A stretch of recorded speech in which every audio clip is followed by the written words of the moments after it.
Today we've got the first look at the new iPhone 17 Pro Max that looks very different to what we were expecting, and we've also got plenty of confirmations on its upgrades, so hit subscribe now and we'll get right into it.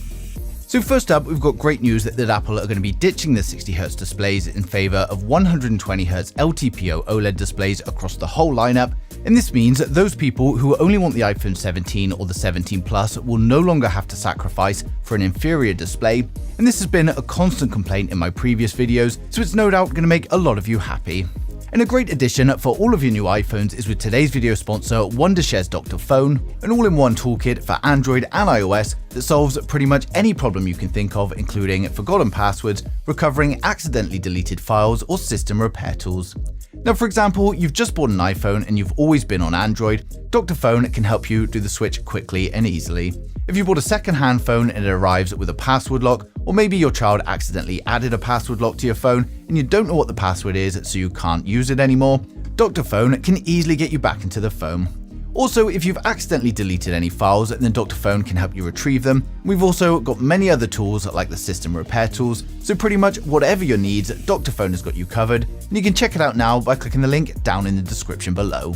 Now back to the iPhone 17, and next up we've got news of thermal upgrades to the iPhone 17 lineup thanks to a new report from MyDrivers, and they claim that the entire iPhone 17 lineup is going to feature a vapor chamber heatsink to improve the thermal performance.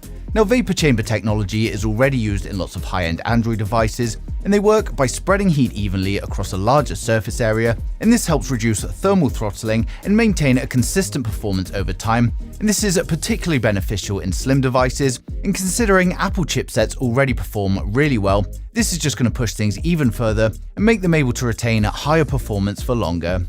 Now next up, we've got news of camera upgrades for the iPhone 17 Pro models, and they're going to feature a 1/1.3-inch 48-megapixel fusion camera, a 48-megapixel ultra-wide camera, and a 48-megapixel tetraprism camera with enhanced zoom. And there's also news that the selfie camera is going to see an upgrade from 12-megapixel to 24-megapixel for some higher resolution selfies. Now this camera arrangement is however for the Pro models only, and it's not going to be on the more budget-friendly offerings. Now next up, we've got the first look at the iPhone 17 thanks to leaked images from Majinboo on Twitter, and these show a new frame for the iPhone, and they fall in line with many of the previous leaks we've seen with this new camera bar. But to be honest, while everyone is getting excited and saying that this is the new iPhone 17, personally I just think there's no way that this is going to be it. For a start, the image is low quality, and I think what's probably happened is that someone has made or 3D printed these based on the previous leaks. Secondly, Apple is still promoting their spatial video, which requires two lenses side by side similar to the human eye, and with this design, all lenses are going to be stacked vertically if you hold the phone in landscape mode. Now, to be honest, I think there's a very small possibility that this could be the iPhone Air that we're hearing about, but more than likely it's just a prototype or a trial design that won't ever see the light of day, and I just don't think it's something that Apple would release. But for those excited for the new iPhone 17 Pro Max, we're now going to run through the full specs, design, and the expected pricing to help you guys decide if it is worth the wait, so hit subscribe now and we'll get right into it. So first up, we've got the standard iPhone 17. With the standard iPhone 17, we get a 6.1-inch Super Retina OLED display, which for the first time ever is going to be a 120Hz LTPO display. It's coming with a resolution of 1179 by 2556 and protected by the next-gen ceramic shield, and we also get a peak brightness of around 3000 nits. We get the new and improved Face ID sensor, which may allow Apple to shrink the size of the dynamic island, and then the selfie camera gets an upgrade to a new 24-megapixel selfie camera, and then over on the rear it's going to be another dual camera setup with a 48-megapixel primary and a 48-megapixel ultra-wide. It's powered by the A19 chipset and comes with 8GB of RAM and up to 1TB of storage, and is powered up by a 3600 mAh battery with an upgrade to 45W fast charging, and it's going to come with 5G Advanced, Bluetooth 5.3, Wi-Fi 7 and NFC. It will of course ship with iOS 19 and is expected to launch from around $850 in mid-September 2025. Now next up, we've got the iPhone 17 Plus, and with the iPhone 17 Plus, we get a 6.7-inch Super Retina OLED display, which is also going to be a 120Hz LTPO display.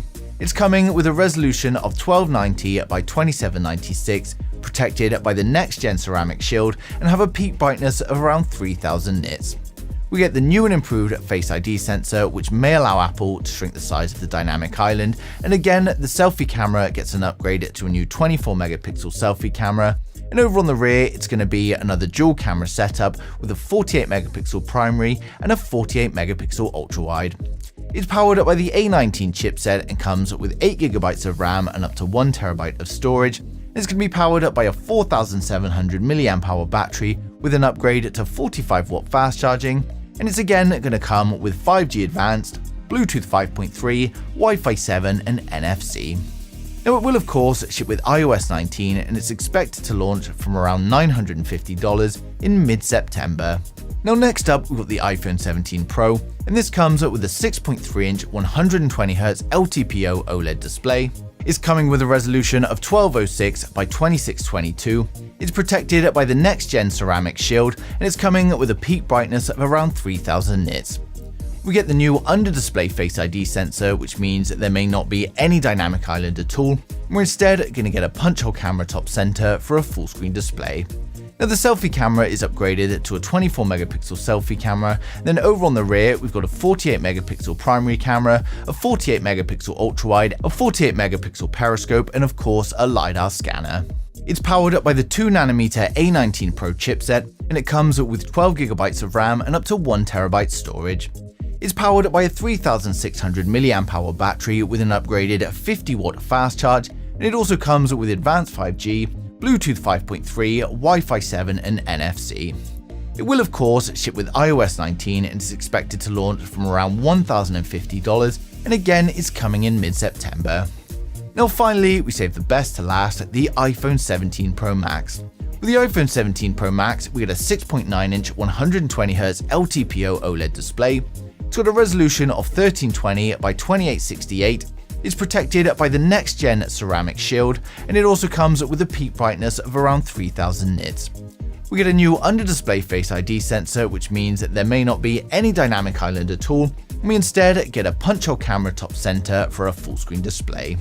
Now the selfie camera in the punch hole is going to be a 24 megapixel selfie camera, and then over on the rear we've got a 48 megapixel primary camera, a 48 megapixel ultra wide camera, a 48 megapixel periscope camera, and the LiDAR scanner. It's powered up by the new 2nm A19 Pro chipset, and it comes with 12GB of RAM and up to 1TB of storage. It's going to be powered up by a 4700 mAh battery with an upgrade to 50 watt fast charge, and it also comes with advanced 5G, Bluetooth 5.3, Wi-Fi 7 and NFC. Now of course it's shipping with iOS 19 and is expected to launch from around $1,250 in mid-September. So overall, the iPhone 17 series is looking like a great addition to the lineup with plenty of upgrades in hardware and a bit of change in design. It's just probably the most conflicting leak-wise that we've ever had in the run-up to an iPhone launch, so in terms of its design, we can't be sure at the moment and we're going to have to wait and see. Now that being said, in the previous years, many of the early leaks did turn out to be somewhat correct, and we can be sure probably one of the leaks we've heard so far is right. Now because of all its similarities though, I can't imagine anyone with an iPhone 16 is going to be rushing for an upgrade, but for anyone with an older phone or maybe looking to try out their first iPhone, then it's going to be a great choice. Now of course launch is still quite a way away and we'll no doubt get plenty more leaks as we approach it, and of course I'm going to share them as soon as they come in, so make sure you subscribe so you don't miss a thing in the future.